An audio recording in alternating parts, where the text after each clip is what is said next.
Okay. All right, great. Well, welcome everyone to day one of this second annual SUNY conference on digital learning. My name is Paul Schacht. I'm professor of English and the director of the Center for Digital Learning at SUNY Geneseo. And it's been my great pleasure and honor to collaborate on organizing this conference with educational technologist Ed Beck at SUNY Oneonta, Jennifer Snyder at SUNY Center for Professional Development, Tony DeFranco, Director of Operations for SUNY OER Services, and colleagues from across the SUNY system.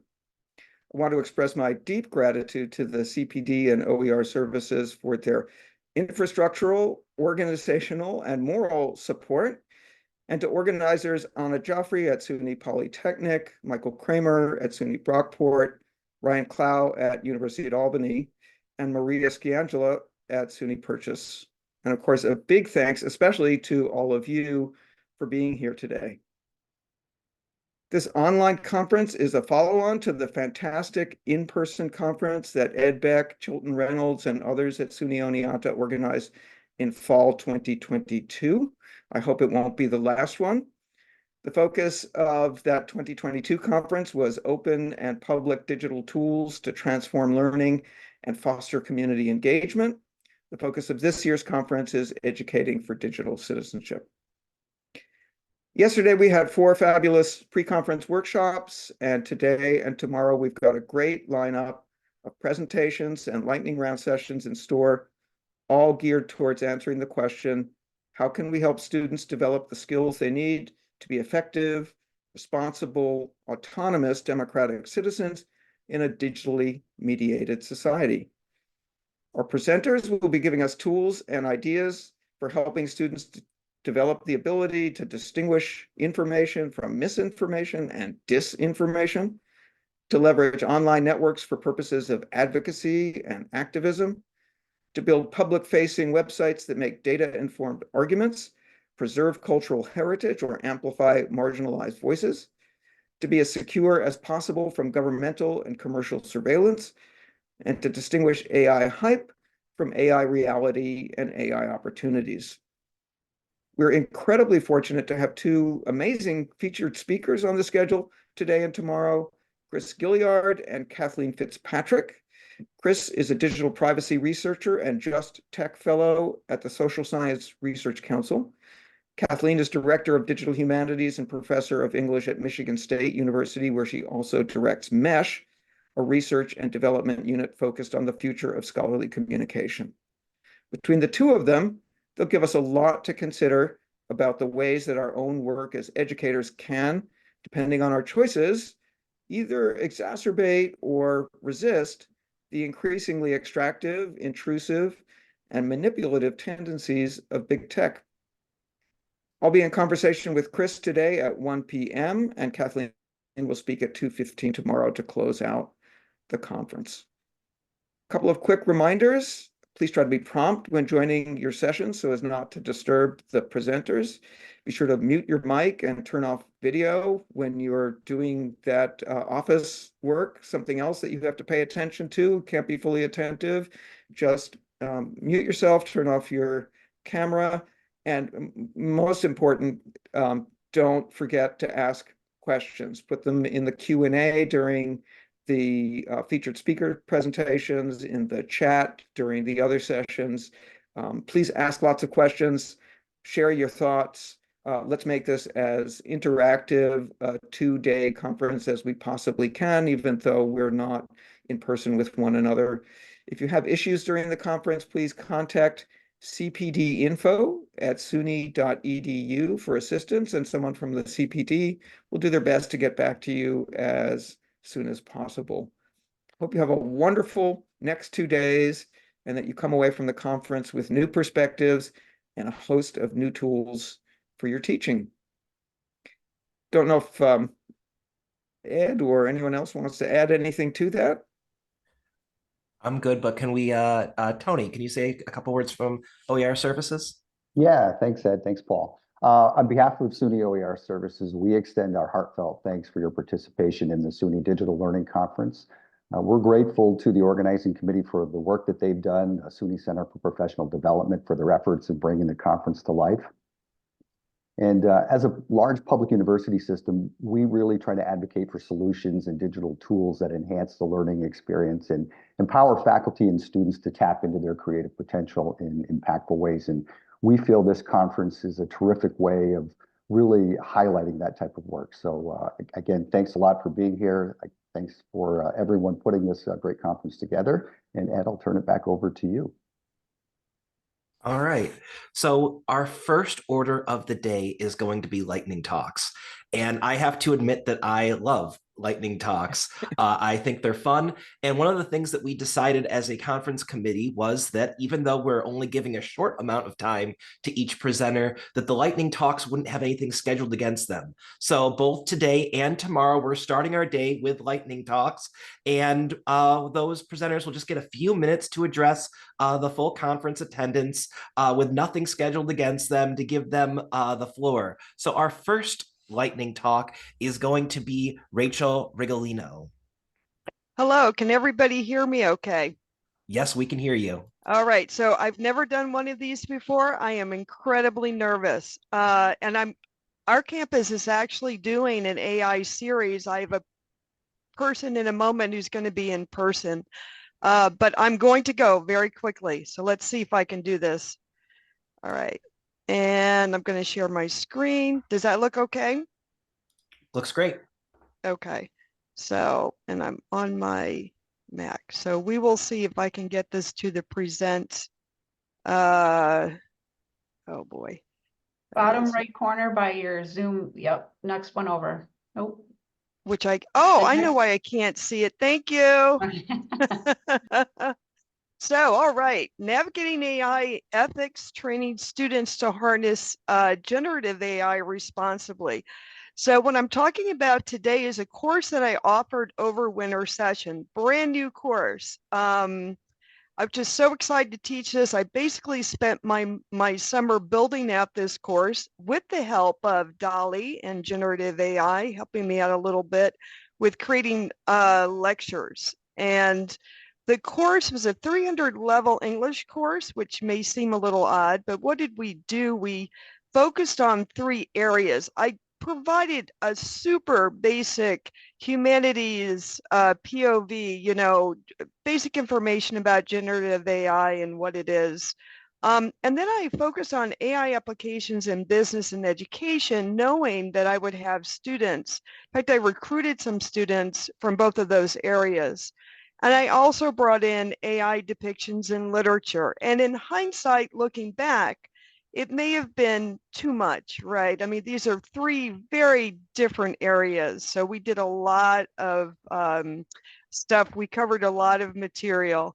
And by the way, so you can see these images, Dolly to some effect, not always so great, made these little illustrations for me. So it was a really interesting course. I'm not sure that it was perhaps too broad. So what did we wind up doing? What did the students do? We spent, 4 weeks really delving into AI.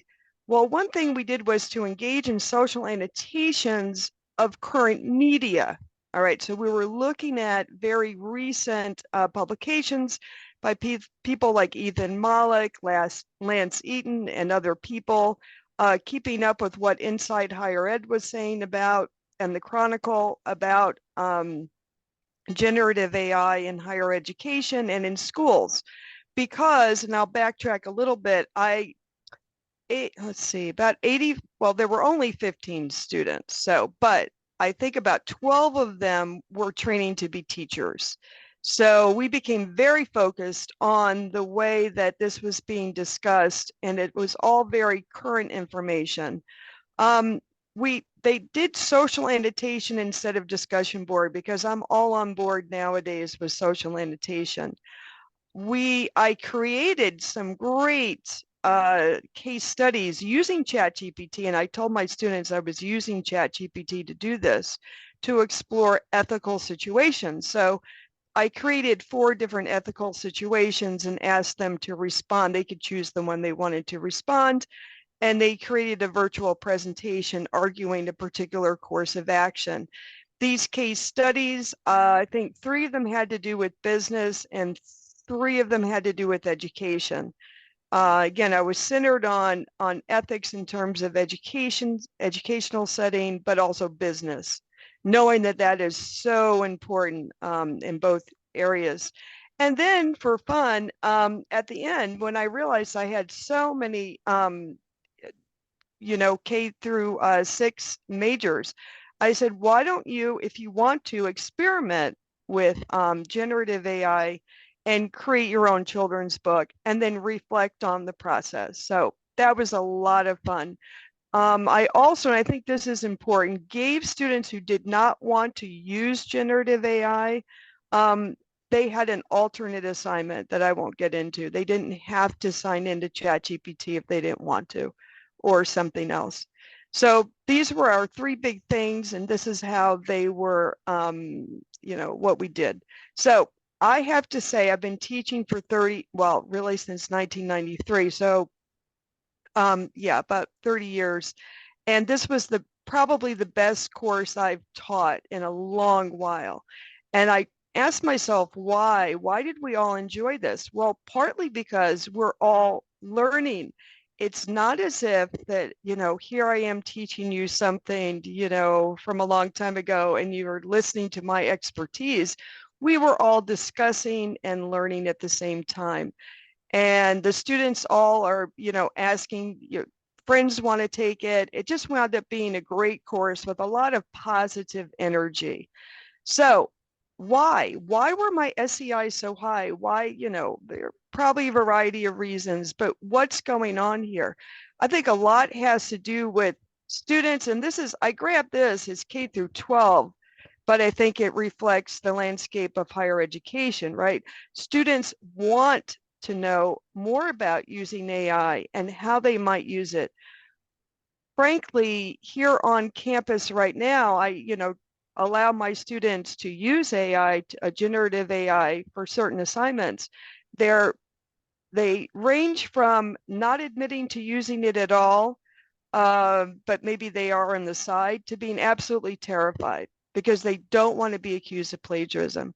Students are really thirsty about this. This just came out on April 16th.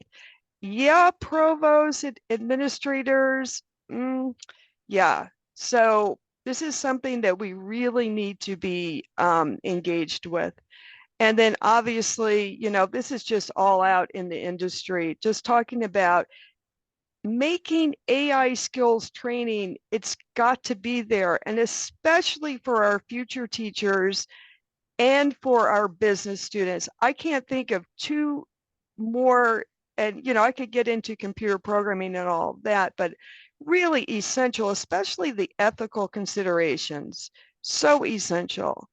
And so what do we need to focus on, I think, in higher ed? Just the facts. So my course, hey, it was super friendly. This is what generative AI is. I didn't get into any programming. We talked about LLMs and, but in very, very, my perspective is from the humanities, right?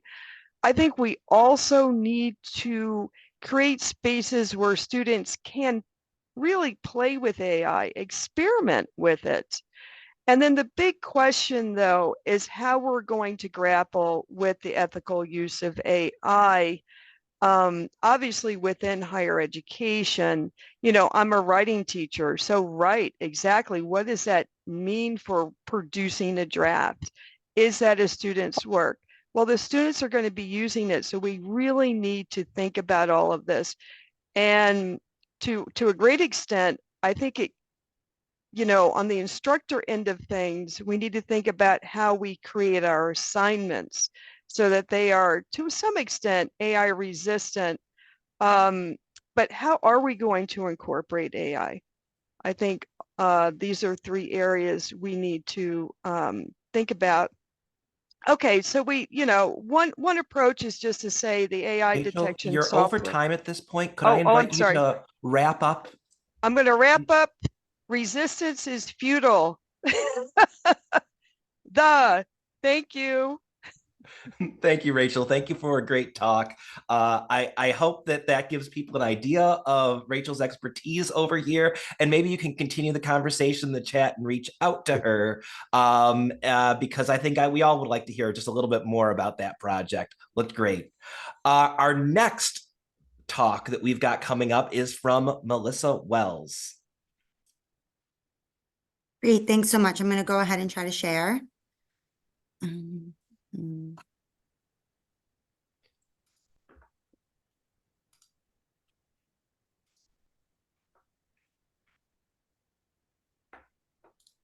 are you able to see this? Yes, looks great. Great, thanks so much. All right. So it is wonderful to be here on a topic that I'm very passionate about. Prior to coming into higher education, I was a pre-K through 12th grade special educator in the New York City Department of Education. And so something that we're seeing is the need of an exploration of the topic of something that is crucial in higher education and looked at a little bit more in depth in pre-K through 12, and that's special education services and the disparities in the self-identification of disabilities, and thus this crucial role in this hot word of universal design for learning and those strategies to bridge gaps of services and accommodations that individuals get in their pre-K through 12th grade education and might not be getting in higher education. And the goal is to understand the why behind the incorporation of UDL and in those digital formats. Sorry, I just moved that, so now it looks not great. Okay. And how do we thus support all learners? We want to really think about the equity portion here and how we are ensuring as equitable educators that we are allowing students to have opportunities to engage and thus create these educational atmospheres in which students can succeed. And so let's dive into the discrepancies about how disabilities are identified and supported in pre-K through 12th grade education versus in higher education. So in that primary, secondary education, there's a structure in place for identifying students with disabilities and then providing that support, right? Legally bound. However, the structure changes as students come into higher education. And the responsibility rests mostly on the self-identification of students. And so this shift can lead to a significant decrease in the number of students receiving the support they need. Universal Design for Learning is a framework that addresses the discrepancies hands-on. So UDL is about creating an inclusive learning environment that offers multiple means of engagement, representation, action, and expression. And it's not just about supporting students with disabilities, it's about supporting all learners. And so that net is cast that can catch more supportive services for all students who might need it. So let's talk about the first piece, which is a focus on engagement. And UDL emphasizes the importance of motivating students by offering choices in how they engage with the material. So this could mean integrating interactive digital tools or creating collaborative learning experiences. And engagement is the gateway to learning. And providing diverse ways to captivate students' interests, we can cater to a broader range of learning preferences and needs. And I really like this quote: active participation is the result of a deliberate and conscious attempt of the part of the teacher to cause students to participate overtly in a lesson. And so think about it as our responsibilities to give these opportunities to all types of learners. And so things that you should do within digital learning environments is you got to know your audience. You have to set clear objectives, design it for interaction, and make the content visually appealing. It's nice to see things, nice things sometimes, right? Let's talk about the next piece. So we had the engagement, now we have understanding. And so think about enhancing the understanding. In terms of understanding, UDL encourages presenting information in those multiple formats. So this involves text, audio, visuals, hands-on activities to teach concepts. And by diversifying the means of representation, we ensure that learning is accessible to students with various learning styles and challenges, including those who might not have those formally identified disabilities. So you could think about instructional videos, do that in pre-K through 12th grade. We say that I do, we do, you do. Consider videoing yourself doing that I do portion, modeling those strategies that students can then carry out. Think about interactive media where they can click along. Think about the choose your own adventure. What would you do here? You did this. This would have this outcome, but this would have this outcome. Think about ensuring that there are quizzes and there are surveys and there are different types of those assignments. So maybe that traditional paper isn't the best way to go. Maybe having PowerPoint presentations or something else so that all individuals can engage their understanding and with the content. And that third piece is means of action and expression. So have students be able to show what they know in lots of different ways. And so multiple ways of demonstrating their knowledge can be choice when it comes to how to give assignments. And so it might be things easy like we do, traditional texts, tests, projects. Why don't they give presentations? They can utilize digital platforms. And by providing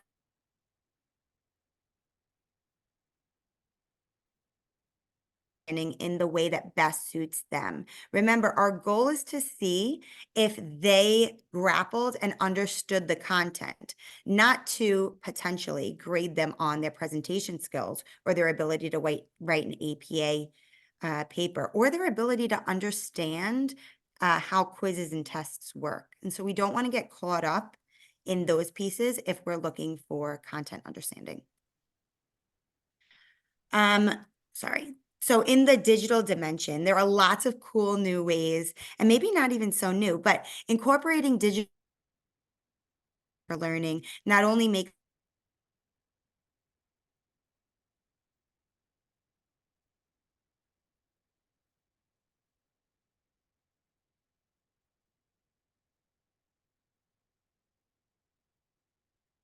breaking down many of the barriers faced by students with disabilities.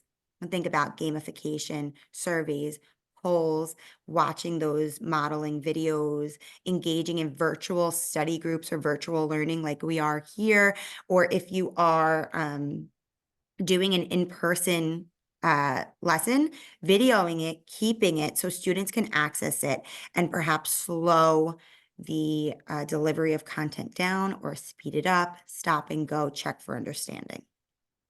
And so this call for action is for all higher educators. And as educators, administrators, and policymakers, it's our responsibility to implement UDL strategies across all levels of education. And by doing so, we not only support learners with disabilities, but also enhance the learning experience for all students. It's about creating a more inclusive, engaging, and understanding educational landscape because we are the change. This shift from pre-K to 12th grade to higher education presents significant challenges in the identification and support of students with disabilities. However, we're here for them and we can be here. And so let's do it. Let's do it together. And that's it. Thank you, Melissa. Our next speaker is going to be Paul Schacht. Thanks, Ed. Oops. Okay.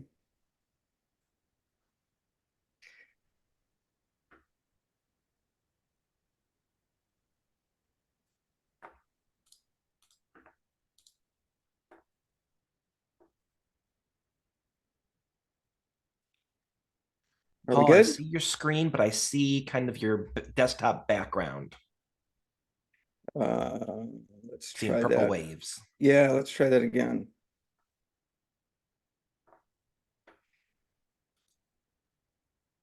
It is a great wallpaper, Eric. I think I just need to tell this to start to play, and then you should see my first slide. How's that? Yes, excellent. Great. Thank you. So I'd like to introduce you to Critical Digital Practices, a self-paced online course whose purpose is to teach critical computing skills to a variety of audiences, or to serve as a resource for instructors teaching these skills in their courses, all while putting the skills in question in a critical context. Most of the slides in this presentation contain both the short link and the QR code that you see at the bottom of your screen right now, either of which will take you to the website for the course. The course is organized as a series of modules that you can work through on your own, and it includes detailed information and activities related to the topics you see in the left navigation here. Things like using the command line, understanding what text is, the internet and the web, working with data, and so on. It comes out of the SUNY Center for Digital Learning, and although I'm the principal author, I've adapted some of the content and a good deal of the methodology from open licensed modules created by the CUNY Digital Humanities Research Institute, and I'm incredibly grateful for and indebted to the folks at CUNY DHRI for what they've shared publicly in GitHub and elsewhere. So, critical skills. Working through the modules, learners and instructors will find answers to questions like these. How do I navigate my computer's file system? How does the internet work? What's the web, and how is it different from the internet? What are HTML and CSS, and how do I use them? How do I use the command line? And how do I write a simple script? These skills are critical for digital citizenship, I would argue, among other reasons, because possessing them gives students greater agency and autonomy in the use of their devices, and in part because it gives them a deeper understanding of how their devices and the networks their devices connect to actually work. Of course, being an effective and independent digital citizen also requires critical awareness, and the modules help learners develop critical awareness about the technologies they're using by contextualizing the practices they teach. They provide historical context, paying particular attention to the stories of women and other marginalized individuals frequently left out of standard histories of computing. For example, Ada Lovelace, sometimes regarded as the first computer programmer working in the 19th century before the advent of modern computers, or Ginny Strasser, who wrote much of the code for the TCP/IP protocol, or Radia Perlman, who developed the spanning protocol that enables packets to be routed efficiently around the net. The modules provide political context, underscoring the difference power makes in determining how technology is designed and how it affects us. And they provide ethical context, asking learners to think about what equity and justice look like in the realm of computing. The course explores the unequal and inequitable access to computing resources in the US right now, one consequence of the internet's privatization in the 1990s, and related contemporary issues such as net neutrality. As context for skills related to accessibility, like the ability to add an alt tag to an image, it delves into the ethical imperative of universal design, and more broadly, what has been called design justice. Similarly, in teaching basic skills like how to work with files in different data formats, it calls on learners to consider ethical questions around the collection and use of personal data. I've been showing you the web pages that constitute the front end of the course, but the course content is also available on GitHub, where anyone is free to fork, clone, and reuse it with attribution. You can do this right in GitHub itself, or by downloading selected content and then repurposing it for use elsewhere, for example, in Brightspace. I'll end with the famous observation by the science fiction writer Arthur C. Clarke that any sufficiently advanced technology is indistinguishable from magic.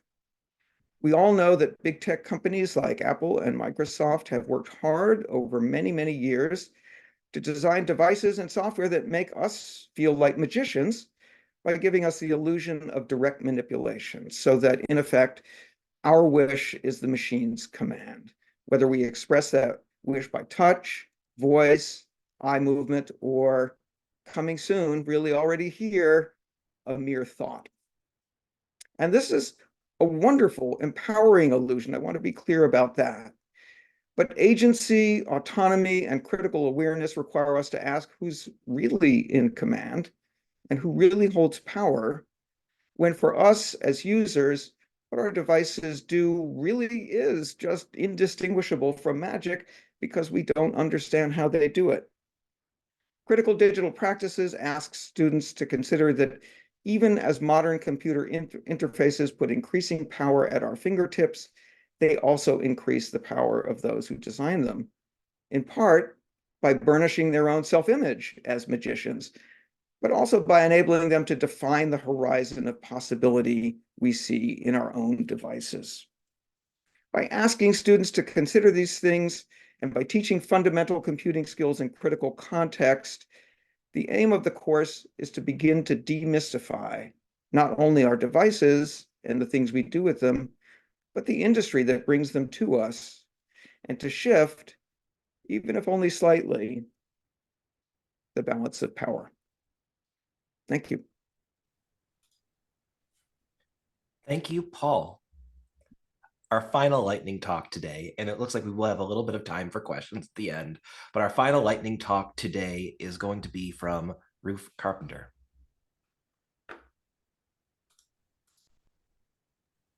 Hello, let me get my screen shared.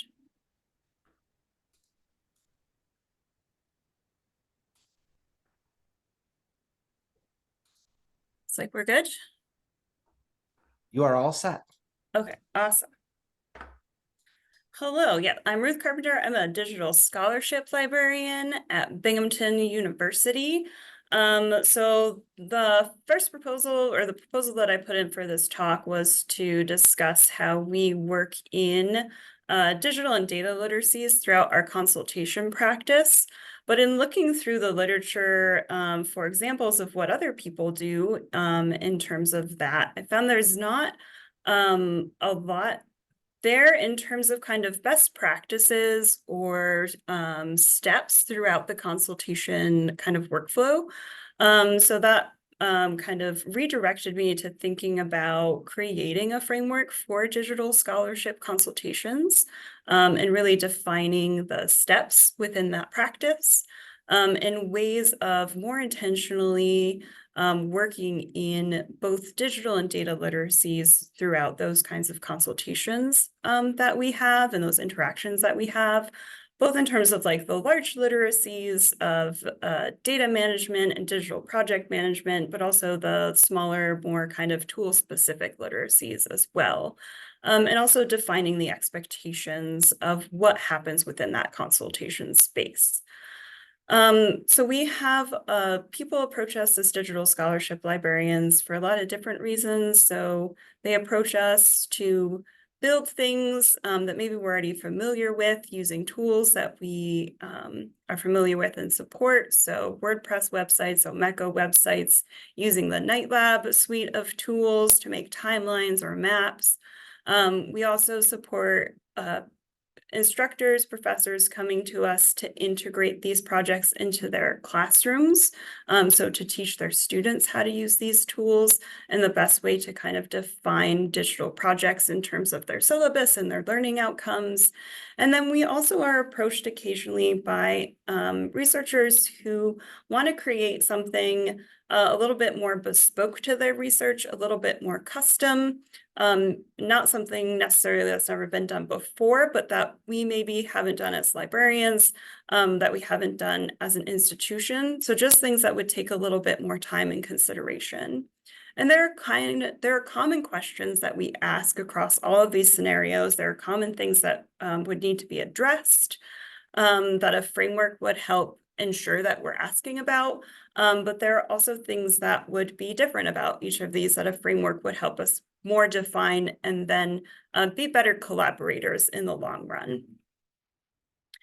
And on top of that, ways that we can build more digital literacy intentionally throughout this process. So ways that we can build tool recommendations in, talk about accessibility, both in terms of tools being offered, but also products being created, copyright and ownership, file management, the sustainability of digital projects, and also ensuring that people are thinking about the privacy of the things that they're putting online, both in terms of their own data and information or the data information they're sharing about the research that they have done. And we're not building from nothing. There's a lot of work out there in terms of how you teach digital tools, and also guidelines for doing kind of consultation reference work. So specifically looking at kind of the RUSA framework for the guidelines for behavioral performance of reference and information service providers. They have segmented out what a reference interview looks like step by step. So those 6 steps are those outlined here. And each of these steps have considerations, best practices, and questions that could be asked during each of these steps, and also ways of integrating information literacy. So we're looking at this framework just in terms of creating a model for creating steps, creating best practices, creating questions, and working in those kinds of literacies into each of these steps as well as appropriate. But there are some differences between what you do in reference work and what we do in digital scholarship. So the resources we share aren't necessarily library-centric resources. There's a lot more hands-on work that kind of needs to be addressed of the best practices of doing that. These are consultations or projects that might be happening across consultations, so the timing is a little bit different, and the context can be really different as well, as far as kind of the relationship building or the collaboration that's happening within this consultation space. So the outcomes that we'd be looking for after developing this kind of framework, and what it would kind of help us do is create better guide for giving tool recommendations, the kind of questions that we might ask. So people's time, access to these tools, their own kind of tech proficiency, just to help guide us a little bit better in recommending platforms or methods. In the moment teaching, so when to show versus tell, how to engage people without overloading them as well. Setting expectations within this consultation space. So setting boundaries with the faculty members and the graduate students that we're working with, when to seek outside support or expertise and negotiate that kind of relationship as well. And when we need to turn a consultation into a collaboration or a partnership, and the best way to kind of smooth that over. And then also the best way to follow up with resource sharing. So checking in about how people like to learn, and then sharing video versus written resources, of how to evaluate the resources that we are sharing. Sometimes the manual isn't the best place to direct people to learn going forward. And then just how do you effectively follow up, and what's kind of the best timing for doing that. So the goal for creating this framework is to just help us be a little bit more intentional in the work that we do within that consultation space. Yeah, just develop kind of our workflows a little bit more. Thank you so much, Ruth. Yeah. Well, I think we've been well rewarded for our faith in lightning talks. We got 4 very different perspectives from practitioners, from a mindset as a content creator, and then from a librarian who's helping to create these digital projects. It's exactly what we wanted to highlight at this conference. Are there any questions for any of the presenters?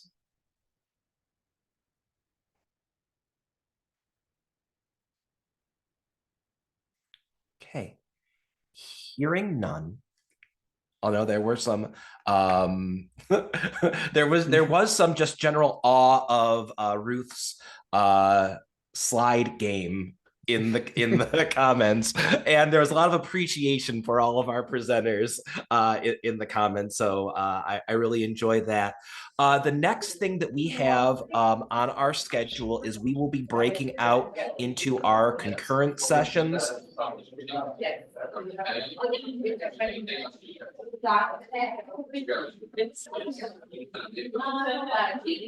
I'm sorry, there's somebody who's not muted that is Okay, we're breaking out into our concurrent sessions, and I just put my screen up so that you can see the PDF that you've got is going to be the way you navigate around today. So we've got 3 great talks coming up. We've got AI language models and responsible research in the composition classroom.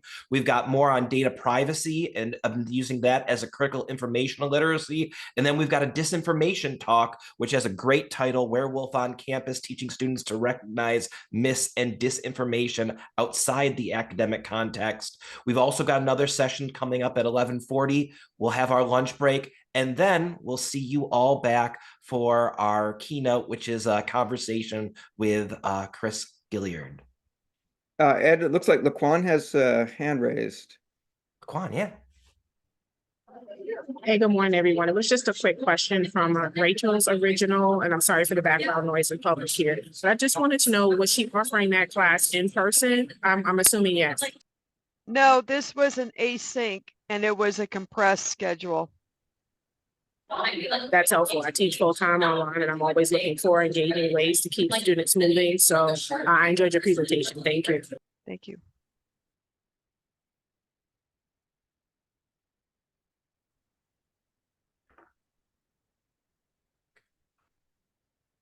All right, so we have about 15 minutes until the next session starts. Feel free to take some time, refresh your coffee, and we will see you at 11 for our first concurrent sessions. Thanks for a great morning, everyone.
Jenny, I see you came in, so I'm just testing my microphone.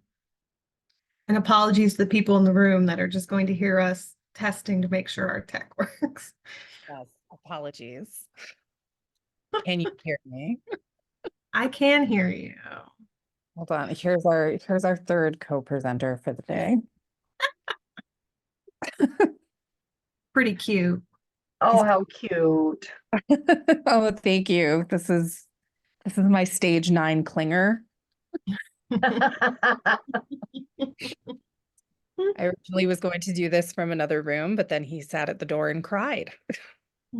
Oh, He's just that invested in He's responsible use. Yeah, I asked him what he had to contribute to the topic and he fell asleep. So